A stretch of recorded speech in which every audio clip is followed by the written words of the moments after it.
ஆசிரியர் பணி, அதோடு வானொலியிலும் அறிவிப்பாளராக பணி, இரண்டையும் சிறப்பாக நடத்திக்கிட்டு இருந்த காலகட்டம். இத்தோடு உடல்நலம், மனநலம் இவற்றை பராமரிக்கவும் நீங்க ஒரு யோகா, தியானம் இது போன்ற விஷயங்களையும் நீங்க ஒரு ஆசிரியராகவே மாறிட்டீங்க. மாணவனை எப்ப ஆரம்பிச்சீங்க? பள்ளியில சேர்ந்த வருஷம் 1980 நான் பள்ளியில சேர்ந்திருந்தாலும் கூட முதல்ல டிரான்ஸ்லெண்டல் மெடிடேஷன் அப்படின்னு ஒரு ஆழ்நிலை தியானம் சொல்லுவாங்க. அதுல ஈடுபாடு இருந்ததுனால அதை கத்துக்கிட்டேன். ஆனா ஏதோ ஒரு காரணத்தினால என்னால் அதை தொடர முடியல. அது என்ன காரணம்னு கூட எனக்கு தெரியல. இல்ல எனக்கு எதுவுமே மோசமானது கிடையாது. எனக்கு என்ன தேவையோ அது அதுல இருந்து கிடைக்கலையேனோ தெரியல. அது சின்ன வயசுலயே அந்த அனுபவம் இருந்தது. அப்புறம் படிப்படியா கொஞ்ச நாள் போன பிறகு இந்த வாழும் கலை பயிற்சி, அதுல தியானம் எல்லாமே இருந்தது. இது கிடைப்பதற்கு ஒரு சந்தர்ப்பம் அமைஞ்சது. அப்ப அந்த பயிற்சியை எடுக்க போனேன்.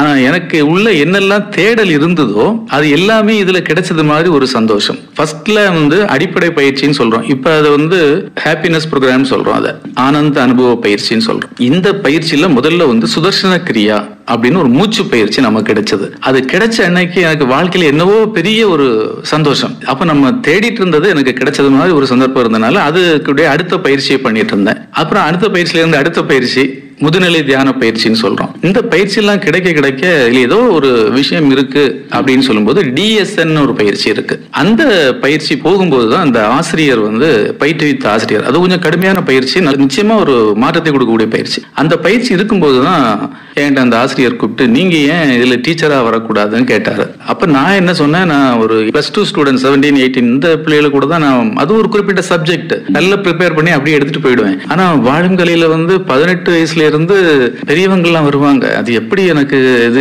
தெரியலையே அப்படின்னு சொன்னேன். அப்ப அவர் என்ன சொன்னாரு, நீங்க ஏங்க அதை யோசிக்கிறீங்க, குருஜிக்கு மேல அபார நம்பிக்கை, நீ அவரை போய் பாருங்க, அவர்கிட்ட என்ன சொல்றாரோ அவர் சொல்ற மாதிரி செய்யுங்க அப்படின்ட்டாங்க. அப்புறம் அடுத்த பயிற்சின்னு எடுத்த பிறகு ஒரு கட்டத்துல டீச்சராவுடைய வாய்ப்பு கிடைச்சது. அதுலயும் சந்தர்ப்பம் எப்படி அமைஞ்சதுன்னா, அங்க 1 மந்த் எங்களுக்கு பயிற்சி உண்டு. அப்போ பெங்களூர்ல ஆசிரமத்துல போய் தங்கி இருந்து அந்த பயிற்சி எடுக்கணும். 1 மந்த் கண்டினியூஸா இருக்கணும். ஏன்னா 1 மந்த் இங்க லீவ் போடுறதுக்குள்ள முடியாது. ஒரு சப்ஜெக்ட் டீச்சர் அக்கௌண்டன்ஸ்னா நான் மட்டும் தான் இருப்பேன். அப்ப என்ன பண்ணேன்னு யோசிச்சுட்டு இருந்து கரெக்டா மே மாசம் எனக்கு அங்க ட்ரைனிங்க்கு டேட் போட்டு வந்துருச்சு.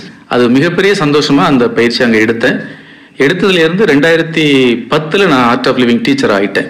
அதுக்கப்புறம் இங்க நாகர்கோவில்ல நிறைய வகுப்புகள், வள்ளியூர், பனகுடி, ஆரல்வாய்மொழி, தேவகுளம், NSS கேம்ப் போட்ட வில்லேஜ் நல்லா சப்போர்ட் பண்ணாங்க. அங்க போய் சொன்னோன்னு அவங்களுக்கு பயங்கர சந்தோஷம், நிறைய பண்ணாங்க. கிட்டத்தட்ட 30-40 பேர் அங்க அந்த பயிற்சி எடுத்துக்கிட்டாங்க. அது என்ன சொல்றது, உடலுக்கு ஆரோக்கியத்தையும் மனசுக்கு ஆனந்தத்தையும் தரக்கூடிய ஒரு பயிற்சி. அதான் ஆனந்த அனுபவ பயிற்சி. அதுல தியானம் இருக்கு.